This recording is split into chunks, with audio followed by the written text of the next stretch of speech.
ورحمۃ اللہ وبرکاتہ۔ اہداف کے حصول کے لیے یہاں ایک حوصلہ افزا مضمون ہے۔ عنوان: اپنے پوٹینشل کو کھولنا، اپنے مقاصد کو حاصل کرنے کا سفر۔ تعارف۔ السلام علیکم پیارے بھائیوں اور بہنوں۔ مومنوں کے طور پر ہمیں اپنی زندگی کے تمام پہلوؤں میں فضیلت کے لیے کوشش کرنے کی ترغیب دی جاتی ہے۔ اہداف کا تعین اور اس کی طرف کام کرنا ہماری ذاتی اور روحانی ترقی کا ایک لازمی حصہ ہے۔ اس ویڈیو میں ہم ہدف کے تعین کی اہمیت، وہ رکاوٹیں جو ہماری راہ میں رکاوٹ بن سکتے ہیں اور ان پر قابو پانے کی حکمت عملیوں کا جائزہ لیں گے۔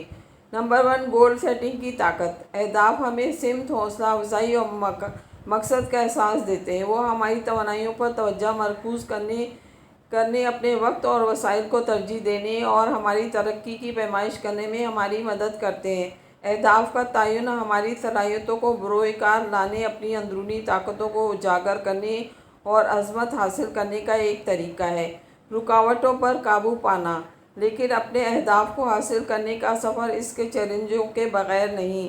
ہمیں خوف، شک، تاخیر، ناکامیوں کا سامنا کرنا پڑ سکتا ہے۔ ہم مطلوبہ حوصلہ شکنی اور ہار ماننے کا لالچ محسوس کر سکتے ہیں، تاہم ان لمحات میں ہمیں اپنے ایمان کی طرف متوجہ ہونا چاہیے، اللہ سے رہنمائی حاصل کرنی چاہیے، صبر و استقامت کے ساتھ ثابت قدم رہنا چاہیے۔ کامیابی کی حکمت عملی۔ واضح اور مخصوص اہداف مقرر کریں۔ اس بات کی وضاحت کریں کہ اب کیا حاصل کرنا چاہیے اور یقینی بنائیں کہ آپ کے اہداف قابل پیمائش، قابل حصول، متعلقہ اور وقت کے پابند اسمارٹ ہیں۔ نمبر 2، بڑے اہداف کو چھوٹے مقاصد میں تقسیم کریں۔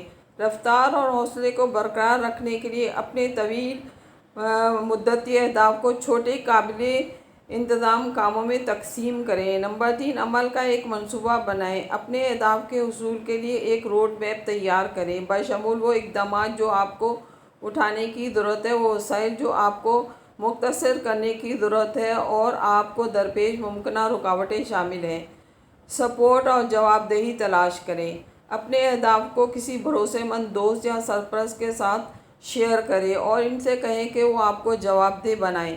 نمبر 5، ناکامی کو گلے لگائیں، غلطیوں سے سیکھیں، خطرات مول لیں، نئی چیزوں کو آزمانے سے نہ گھبرائیں، سیکھنے اور پڑھنے کے موقع کے طور پر ناکامی کو گلے لگائیں۔ نتیجہ: اپنے مقصد کو حاصل کرنے کے لیے محنت، لگن اور استقامت کی ضرورت ہے، لیکن صحیح ذہنیت، حکمت عملی اور مدد کے ساتھ ہم کسی بھی رکاوٹ کو دور کر سکتے ہیں اور اپنی پوری صلاحیت کو کھول سکتے ہیں۔ یاد رکھیں، ہمارے مقاصد صرف ذاتی کامیابی سے متعلق نہیں بلکہ اپنے مقصد کی تکمیل، اللہ کو راضی کرنا بھی ہے۔ اللہ ہمیں اپنے مقصد کے حصول کے سفر میں رہنمائی اور مدد فرمائے۔ آمین۔ مجھے امید ہے کہ یہ ویڈیو آپ کو اپنے اہداف کو حاصل کرنے کے لیے حوصلہ افزائی فراہم کرے گی۔ ویڈیو پسند آئے تو لائک، شیئر اور کامنٹ کر دیجیے گا۔ شکریہ۔